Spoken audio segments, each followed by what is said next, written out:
We are not selling products. We are selling. ஹோட்டலில் போய்ட்டு சில நம்ம கேட்டோம்னா எந்த பெரிய ப்ராப்ளத்தை நீங்கள் சால்வ் பண்ணீங்களோ அவ்வளோ அதை எங்கள் சாஃப்ட்வேர் செஞ்சிடும் அப்படின்னா எல்லா ஆறுகளும் கடலை நோக்கி செல்லுகிறது அப்படின்னு சொல்கிறாங்களோ அதே மாதிரி ஒரு பிஸ்னஸ் ஆக்டிவிட்டீஸோட எல்லா விஷயங்களும் கடைசியில் சேல்ஸை நோக்கி தான் போகுது.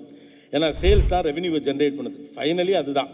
இப்போ சேல்ஸ் அப்படின்னு வரப்போ நமக்கு சில விஷயங்கள் அடிப்படையாகவே தெரியும். வாடிக்கையாளர்களை நாம் நன்றாக நடத்த வேண்டும், அவர்களுக்கு தேவையான விஷயங்களை செய்ய வேண்டும், பொருட்களை சரியாக சொல்லி அவர்களிடம் இருக்க வேண்டும் அப்படிங்கிறதெல்லாம் இருக்குது. ஓகே, இதை பற்றின ஒரு ஃபீச்சர்ஸை பற்றி கரெக்டாக சொல்லணும். ஒரு ஃபோன் கடை வச்சுருக்குறோம், இதோட ஃபீச்சர்ஸ் என்ன, இதில் என்னென்ன விஷயங்கள் இருக்குது அப்படின்னு தெரிஞ்சுக்கிட்டு இருக்கக்கூடிய அந்த தகவல் எல்லாத்தையும் சொல்லுது. ஹோட்டலில் போய்ட்டு சில நம்ம கேட்டோம்னா என்ன இருக்குது சாப்பிட அப்படின்னு கேட்டோம்னு வச்சுங்களேன், கிடுக்கிட்டு இந்த லிஸ்ட்டே பேசிப்பாங்க.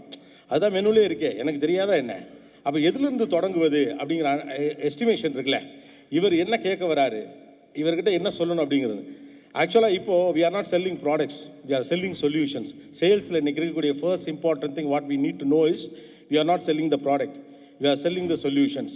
நீங்கள் கொடுக்கக்கூடிய ஒரு பொருள் என்னுடைய தேவையை தீர்த்து வைக்கிறது, அல்லது என்னுடைய தொழிலுக்கு தேவைப்படுகிறது, அல்லது என்னுடைய வளர்ச்சிக்கு தேவைப்படுகிறதா இல்லையா என்பது தான் நான் முதலில் தெரிந்து கொள்ளக்கூடிய விஷயம். ஒரு ஜென்சி கிட்டு ஒரு ஃபோனை வாங்கையில் நாம சில அனுமானம் வச்சுருக்கோம், இவன் வெறும் ஃபோட்டோ தான் இதில் எடுப்பான் தெரியாது. ஏஐ டூல்ஸை யூஸ் பண்ணுறதுக்காக கூட அவர் வாங்கலாம், அப்ளிகேஷன்ஸை சரியாக பயன்படுத்துறதுக்காக இருக்கலாம். இந்த அப்டேட்டட் வெர்ஷனில் தான் சில அப்ளிகேஷன்ஸ் ஒர்க் ஆகுங்கிற விவரம் அவருக்கு தெரிந்திருக்கலாம் இல்லையா. அப்போ முதல்ல இன்ட்ராக்ட் பண்ணுறதுக்கான தோது நமக்கு இருக்கணும். நமக்கு தெரிந்திருக்கக்கூடிய விஷயங்களை அவரிடம் சொல்லுதல் என்ற இடத்தை தாண்டி அவருக்கு என்ன வேண்டுமோ அந்த விஷயத்தை அவரிடம் சரியாக கொண்டு போய் சேர்க்க வேண்டும் என்பது தான் இன்றைக்கி சேல்ஸில் இருக்கக்கூடிய மிகப்பெரிய சேலஞ்ச். அண்டர்ஸ்டாண்டிங் த கஸ்டமருங்கிறது எல்லாத்தையும் அவர்கிட்ட சொல்கிறது கிடையாது, அவருடைய நீட்ஸ் என்ன அப்படிங்கிறதா புரிஞ்சுக்கிறது. ஏன்னா அவருக்கு மீது எல்லாமே தெரியும். உங்ககிட்ட வாங்க ஒரு பொருள் வாங்க வராருன்னா அவரெல்லாம் ரிவ்யூ படிச்சுட்டு வந்திருப்பாரு, கூகுளில் போய் கேட்டிருப்பாரு, இன்னும் சொல்ல போனால் ஆர்டிஃபிஷியல் இன்டெலிஜென்ஸில் அதை விசாரிச்சுட்டு வந்திருப்பாரு. உங்களை விட அவருக்கு அதோட ஃபீச்சர்ஸ் பற்றிலாம் தெரியும். அவருக்கு தேவை அதை தாண்டி ஒரு தகவல். அப்போ இங்கே இருக்கக்கூடிய டெக்னாலஜியை விட அதிகமான தகவல்களை நாம் தெரிஞ்சு வச்சிருக்கோமா சேல்ஸ்லங்கிறதா ரொம்ப முக்கியம். The first important thing, keep it in mind, we are not selling the product or we are not here to explain what are the features available in the particular phone or the product what we are selling. We are here to sell the solution. Problem solving தான் இன்றைக்கி சேல்ஸோட மிக முக்கியமான area. முன்னால் என்ன சொல்லுவாங்கன்னா ஓவராலாக பிஸ்னஸ்க்கு இதை சொல்லுவாங்க, இப்போ இது ஸ்பெசிஃபிக்காக சேல்ஸுக்கு சொல்லலாம். ப்ராப்ளம் சால்விங் தான் இன்றைக்கி business. Whatever the size of problem that you solve, that much size of money that you will make. அவ்வளோதான். எந்த பெரிய ப்ராப்ளத்தை நீங்கள் சால்வ் பண்ணுறீங்களோ அவ்வளோ பெரிய சொல்யூஷனை நீங்கள் எடுப்பீங்க. எல்லாருமே அப்படி தான் ஆரம்பித்தாங்க. ஐடிங்கிற ஒன்று திடீர்னு பெருசாக பூம் ஆகி கடுமையான காசு ஏன் பண்ணுச்சு அப்படின்னு. அதுக்கு முன்னால் கம்பெனிகள்லாம் எவ்வளோ டேர்ன் ஓவர்லாம் பேசுனாங்களா, பொருட்கள்லாம் விற்றுக்கிட்டு இருந்தப்பலாம் வருஷத்துக்கு 100 கோடி பண்ணுற கம்பெனிலாம் பெரிய கம்பெனி அப்படின்னாங்க. இப்போ ஐடி கம்பெனிகள் அல்லது பல்வேறு நிறுவனங்களுடைய டேர்ன் ஓவர் என்ன, உங்களுடைய இது என்னென்னு கேட்டோம்னா 10,000 கோடி, 20,000 கோடி, 1,00,000 கோடி, 64,000, 34,000, 32,000, 43,000 கோடி என்னென்னமோ சொல்கிறாங்களே. எப்படி? Because they solve the problem. அவ்வளோதான். ஒரு 25 வருஷத்துக்கு முன்னால் நம்ம என்ன இருந்தது, நம்மகிட்ட ஒரு கணக்கு பிள்ளைன்னு ஒருத்தர் இருப்பார்.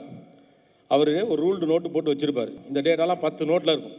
4 வருஷத்துக்கு நாளைக்கு கணக்கு எடுக்கணும்னா 4 பேர் போயிட்டு ஒரு ரூமில் தூசியெல்லாம் தட்டி அந்த நோட்டை எடுத்து அந்த 14வது பக்கத்தை எடுத்து பார்ப்பாங்க. அதில் கரெக்டாக என்ன ஊற்றிருக்கும், டேட்டா அவங்ககிட்ட இருக்காது. ஒரு எக்ஸல் ஷீட்டில் இன்றைக்கி அது முடிஞ்சு போச்சு. ரொம்ப காலமாக நீங்கள் செய்து கொண்டிருந்த பிரச்சனைக்கான சொல்யூஷன் நம்ம கண்டுபிடிச்சோம். அவ்வளோதான். எக்ஸல் ஷீட்டுங்கிறது கூட ஆரம்பத்தில் கொஞ்சம் காம்ப்ளிகேஷன், அந்த விபிபின்னு சொல்லுவாங்க. அப்போ அதுக்கடுத்து எக்ஸல் ஷீட்டாக மாறிச்சு. இன்றைக்கி அது ஒரு அப்ளிகேஷனாக மாறுது, இன்றைக்கி ப்ராம்ப்டிங்காக மாறுது. அப்போ எப்படி டெக்னாலஜியில் ஒவ்வொரு விஷயம் மாறிக்கிட்டு இருக்கோ அதே மாதிரி சேல்ஸ்லேயும் பல டைமென்ஷன்ஸ் மாறி இருக்குது அப்படின்னு சொல்கிறாங்க. பெரிய நிறுவனங்கள் அதற்காக பெரிய ரிசர்ச் எல்லாம் பண்ணி இதை பல விஷயங்களில் கண்டுபிடிக்கிறாங்க. இங்கே இருக்கக்கூடிய நிறுவனங்களும் செய்கிறாங்க. ஏதோ டெக்னாலஜிலாம் வெளிநாட்டுக்காரன் தான் பயன்படுத்துகிறான் அப்படிலாம் நம்மளாவே கற்பனை பண்ணிட்டுலாம் கூடாது. நாங்களும் டெக்னாலஜியை பயன்படுத்துகிறோம். தினந்தோறும் எங்களுடைய கஸ்டமர்ஸ்லாம் வாட்ஸ்அப்பில் எங்கள்கிட்ட புது ப்ராடக்ட் என்ன வந்திருக்குன்னு அனுப்புவோம். அதெல்லாம் முடிஞ்சு போய் பல வருஷமாச்சு. இதுவே இப்போ அவுடேட்டடுங்கிற ரியாலிட்டி நமக்கு புரியலைன்னா கஷ்டம். தமிழ்நாட்டில் பிரபலமான ஒரு நகைக்கடை, நிறைய நகைக்கடைகளை தமிழ்நாடு முழுக்க வைத்திருக்கிறது. அவரை சமீபத்தில் பேட்டி எடுப்பதற்கான ஒரு சந்தர்ப்பம் கிடைச்சது. நீங்கள் எப்படி இவ்வளோ ஸ்கேலபிலிட்டி பண்ணுறீங்க அப்படின்னு நான் கேட்டேன். how it is possible to you? அதை எப்படி அந்த டேஸ்ட் அண்ட் ப்ரிஃபரன்சஸை நீங்கள் கண்டுபிடிக்கிறீர்கள், அதற்கு கள ஆய்வு செய்கிறீர்களா? இல்லை, அதை எங்கள் சாஃப்ட்வேர் செஞ்சிடும் அப்படின்னாரு. இட்ஸ் வெரி சிம்பிள் அப்படிங்கிறது. அதை அவங்களுடைய சாஃப்ட்வேர் செஞ்சிருது. இதெல்லாம் கள ஆய்வு செய்து சரி செய்ய வேண்டும் நம்ம நினச்சி கொண்டிருந்த இடத்துல என்ன பண்ணுறாங்க, அதுக்கு ஒரு சாஃப்ட்வேர் ப்ரிஃபரன்ஸ். ஸ்டோரில் இந்த இடத்துல இன்வென்ட்ரியை மட்டும் கரெக்டாக மேனேஜ் பண்ணிட்டோம்னா எத்தனை பேர் அந்த பொருளை எடுத்தாங்கிற டேட்டாவை மட்டும் நீங்கள் அந்த சாஃப்ட்வேருக்கு கொடுத்துட்டு இருந்தால் போதும்.